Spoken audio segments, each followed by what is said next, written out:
There you go. There's fossilised something. What's that? What type of stone is that? It's beautiful. And there's a is it like a bone? But that's a fossil. And then what's this? Oh, look, here you go. Oh my goodness! I found some! I found the reason we came all the way here. Look, Oscar. They're star-shaped. Oh, I want to find some loose ones. What do you mean loose ones? As in ones that are separate from the stem. This is why we came. Okay, cool. Right, let's look for some more. Look, there's some more. Some tiny ones. Look at them. You know what you're looking for, Boo? Stars. Oh, I think I found one, a loose one I did. Well, look, they can vary in size. Look. Look. So they could look like this, or they could look like this, or they could be on their own like this. Like all you have stones in my wellies. Look, here's one on its own.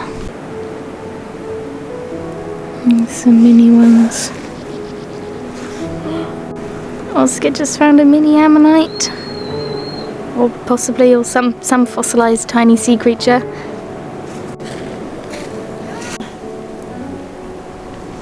They're so beautiful. That's a perfect one.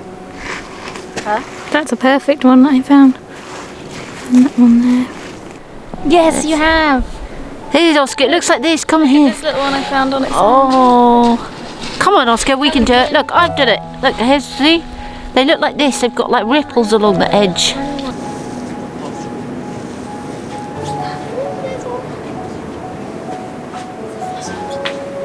That one's missing too.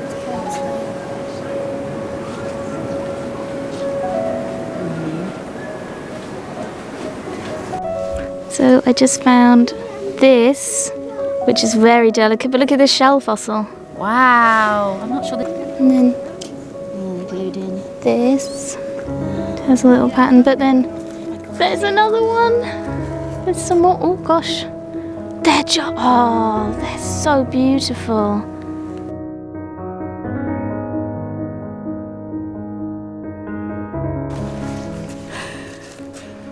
Oh, that's something. And then that looks...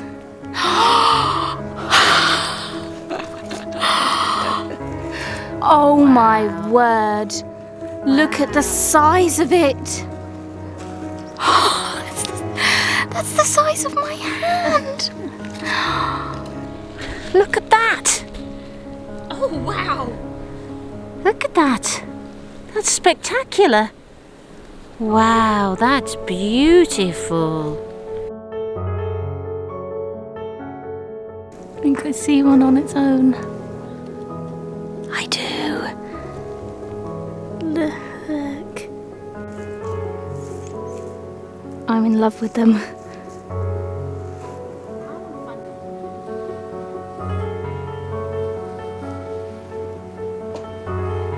Oscar found one.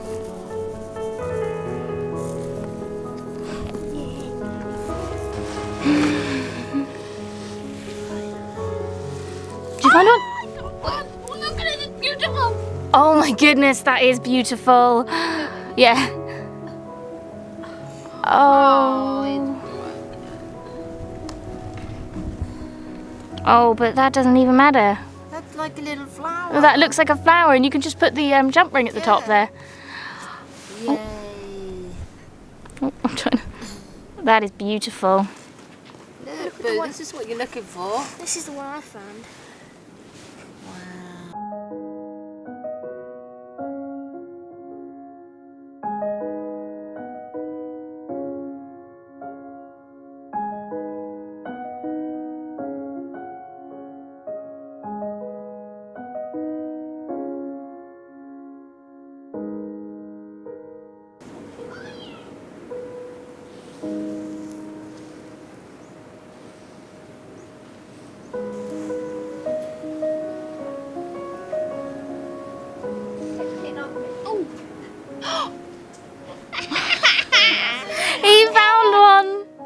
Let's see. That's beautiful.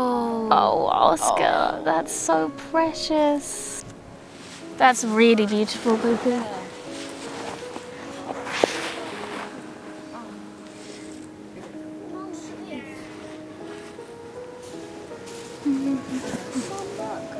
Goodness, so tiny. What is it? Oh, it's a tiny... Oh my goodness. Look, Oscar's tiny ammonite. And you have to remember Oscar's fingers are tiny. It's a tiny pyretized ammonite. Oh, wow. There's some really tiny, tiny ones. Look at that. They're so precious. I think I've just found another single one. Oh, it's slowly falling. Look.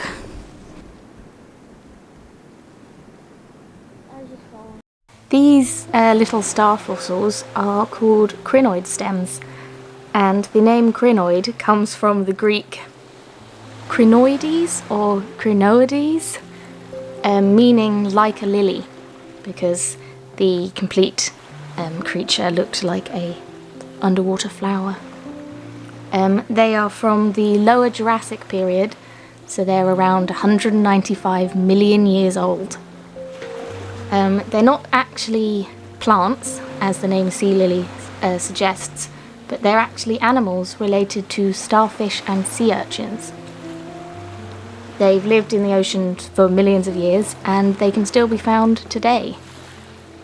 They lived attached to the seabed or to the underside of driftwood. Their body consisted of a long stem or stalk with the mouth organs and 5 branching arms all at the top. Apparently the arms were covered with small sticky tube feet that the animal used to catch tiny plants and animals that drift along in the sea, like plankton.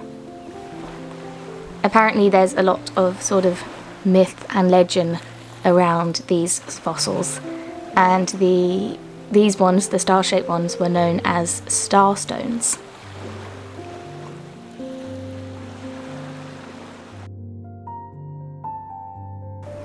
I also found this. Oh, is that like pyrite? Is that like fool's gold? The gold. Dad said about the gold. Looks like copper almost. I mean, I know it's not, but it's copper. Yeah, they're Belemnites? yeah, Belemnites. Oh, nice. Wow. This is one selection of star crinoid stems, but then it's almost got like loads of mini ammonites inside, or worms or something. That's so cool. Do you see it? Oh, they're just so incredible.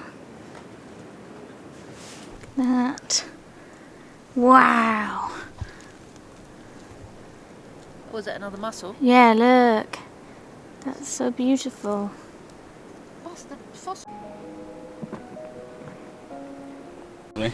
Look, it's the imprint of one. How pretty is that? Like a little flower on a rock. And I had to take that. Look, there's another imprint. It's so cute. It's like little starry rocks. Oh, I want them now. I've got 2.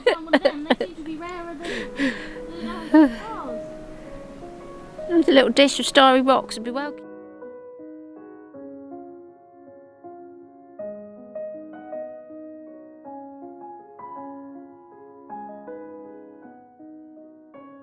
Oh, they are. They're tiny. These bead-like fossils used to be washed out on the beach in medieval Northumberland, and they were strung together as necklaces or rosaries, and therefore became associated with St Cuthbert. St Cuthbert was a monk on Lindisfarne in the 7th century and became bishops of Lindisfarne. According to the legend, it was said that St Cuthbert used the beads as a rosary, or that his spirit created them on stormy nights so they could be found on the beach the next day. This is a poem by Sir Walter Scott, written in 1808, and it's about St Cuthbert and his beads, but it also makes reference to St Hilda of Whitby, Yorkshire, which is nearby where we were, who, according to religious legend, turned snakes into stones, and the snake stones were probably referencing all the ammonites that you can find in the area, like we found on this trip. So yes, in folklore, ammonites are snake stones, a plague of snakes that Christian Saint Hilda of Whitby supposedly turned to stone. And that's why sometimes you see ammonites with carved snake heads in museums, or stained glass windows in churches with fossils on them. But fain St Hilda's nuns would learn, if on a rock by Lindisfarne St Cuthbert sits and toils to frame the sea-born beads that bear his name. Such tales had Whitby's fishers told, and said they might his shape behold, and hear his ample sound, a deadened clang, a huge dim form, seen but and heard when gathering storm, a night were closing round. But this, a tale of idle fame, the nuns of Lindisfarne disclaim. In other parts of England, the circular ones were also known as fairy money. In America, they were called Indian beads, and in Germany, St Boniface's pennies. Look at that. That's pretty.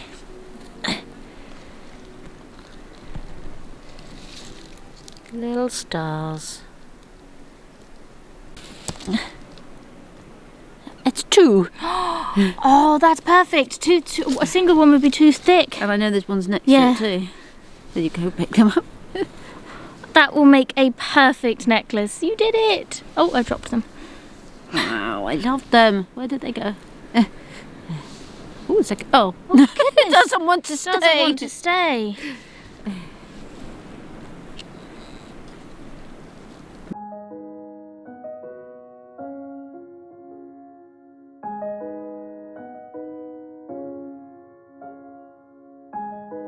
Harry's just thumped these down onto the sand.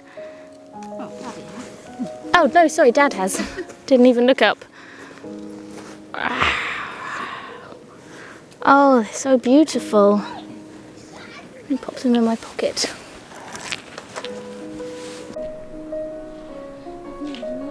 It's got all pyrite in it.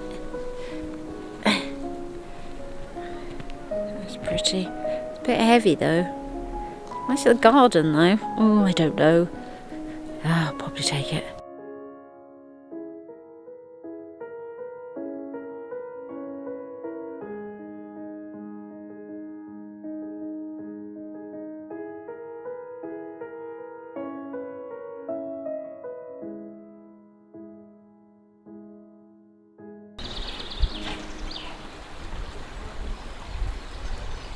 It's Boggle Hole.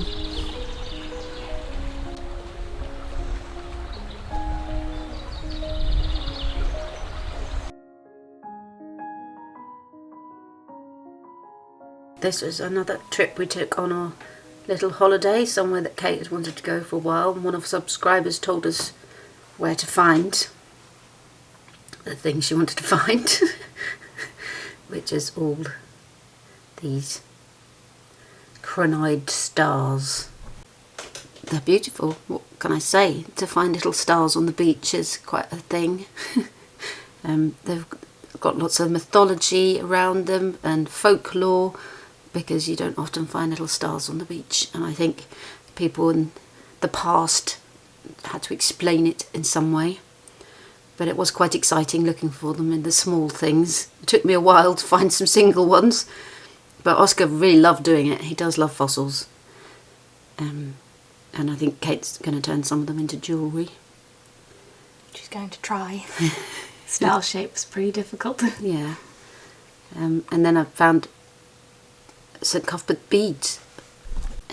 Yeah, I didn't really say much about them when I picked them up, because I thought maybe they were like vertebrae or something, but no, they are crinoids as well, but round ones, and these have even got more mythology than the star-shaped ones. I think they might be rarer as you look at how many stars we found and how many beads we found, but the whole provenance of them being on rosaries I don't think we've really got enough for a rosary. To make a mini rosary. We are going to string them.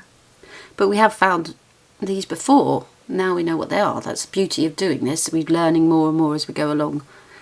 We found lots of ammonites as well, and some fossilised clams. Quite a lot of pyrotised. This one you found is beautiful. And then here we found a big one that unfortunately isn't whole. And they've got loads of mythology as well that we didn't even realise, because when we were looking into the Crinoid mythology, I didn't know anything about, what's her name? St Hilda. St Hilda, that they were all the snakes turned to stone, which is fascinating. Again, they were trying to justify what these things were that they were finding, and they didn't really know what they were. And yeah, there were some clips in the film of Whitby Abbey, because we went to Whitby briefly on our trip, ate ice cream, but it wasn't the right time of year to find jet. So we will be going back at some point, I imagine. And Harry found this piece, which it might, I'm not, like pyrite is usually more golden because it's called fool's gold, but this is more coppery.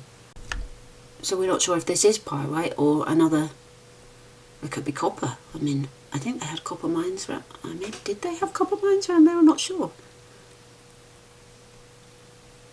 It's absolutely beautiful though, whatever it is. He was quite excited. He thought it was real gold, didn't he? I think possibly, yeah.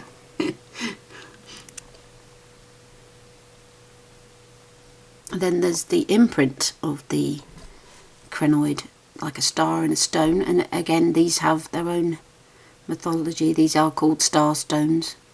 I only found one imprint, and the other one is, I think it's in the rock still. The crinoid shape's still in the rock. But I quite like those as well. Again, if you found one of those in the past, you would have gone, "What's that?" So yeah, these would have been where they grew from, where the animal was latched on. Oh, so that was like its footprint. It's like a little footprint. There's also a belemite. I found a belemite. A couple of bits of little sea glass. The odd metal thing. We also found a tiny piece of chain.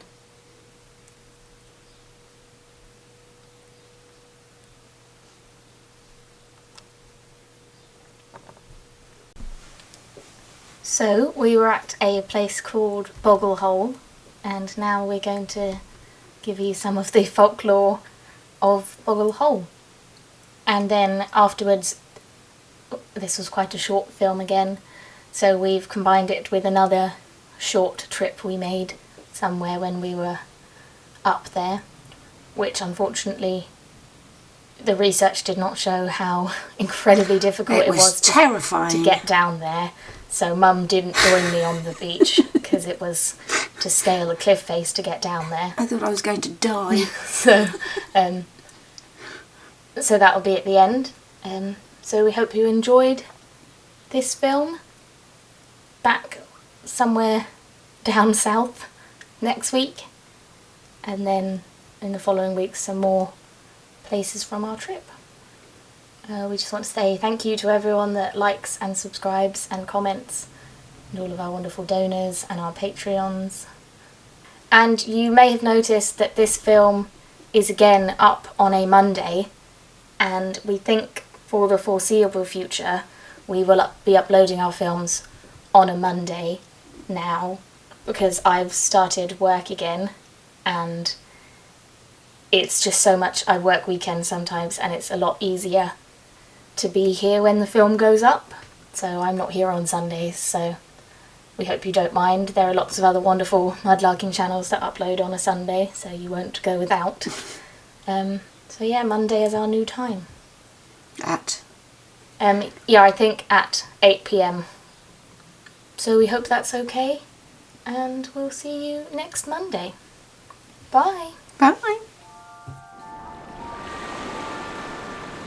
Boggle Hole is a small cove which lies at the foot of a wooded valley. The curious name derives from boggle, or goblin, which legend states are said to haunt the slopes. A boggle is a kind of pixie or brownie who would, if treated kindly, be happy to help with household chores in return for a saucer or two of milk. Mean and ill-tempered householders would find boggles rather less helpful. Stories have been told of boggles smashing dishes or blowing soot from the chimney all over the house. It was always best to be nice to boggles. Local people used to believe that boggles had healing powers and would sometimes bring their poorly children to holes called hob holes, where boggles were thought to live, and the hope that the children would be cured. There were some people who believed that boggles was something made up by the local smugglers to keep custom officers away, as in more superstitious times people may well have wanted to avoid places with mischievous goblins, but the idea of a boggle was around before smugglers, so maybe they were just very resourceful in turning the existing legend to their advantage. Here's a little excerpt from a poem about boggles. If you are kind with a generous mind, the boggle for you will care, but if you're seen as lazy and mean, then you really must take care. There's a legend that the boggle at Boggle Hole came originally from Robin Hood's Bay, but after a particularly spiteful piece of mischief, he or it was banished from the settlement to live out his life in the cave, in the cliff. If there's still a boggle there, he keeps himself to himself for the most part and is very rarely seen. We didn't see him.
And here I am, and look at the colour of the sand. It's so dark. Look, there's a big chunk of sea glass and a little green piece. See, that's not glass, but that looks like a dragon egg. Oh, there's a beautiful piece of sea glass before it's swept away. Some beautiful slag. And there is some very beautiful slag here. We just need the one piece of dragon glass slag. It's not dragon glass, but look at the swirl on that piece of sea glass. And look, some seaworn pottery as well. That beautiful slag. Just before the sea sucks it up, I think is that part of the bottle stop? Beautiful, and then look, there's a big, oh, that's pirate glass if I ever saw it. And I saw, yeah, some more beautiful slag. Tumbled, beautiful slag. Look at that piece. Oh, it's beautiful.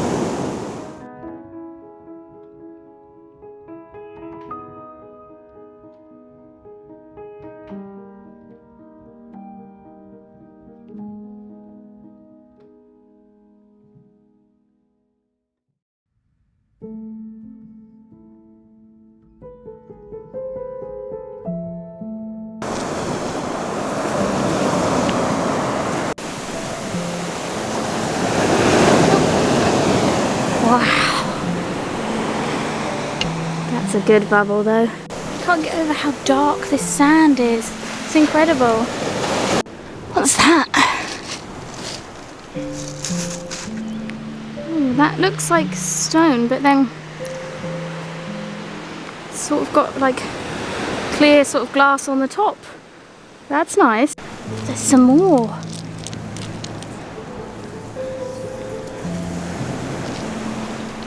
Wow, what is it? I don't know what that is, but that looks like dragon scales. That looks like a scale off of a dragon. Again, what are these made out of?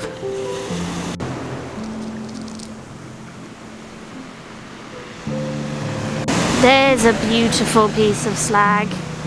Look at that. Wow. That's a beautiful fossil.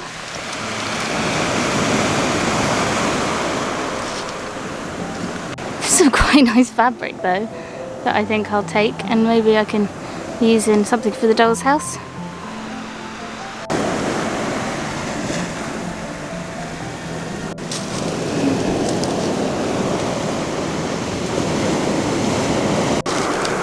Oh no! I mean, I'm finding a lot of beautiful slag. I'm not sure if this is what... Is this what... I think they're supposed to be multicoloured, different slag. But it's still completely beautiful. And there's some big sea glass.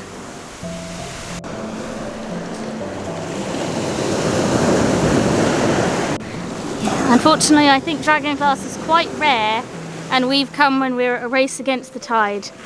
But there are some beautiful stones here.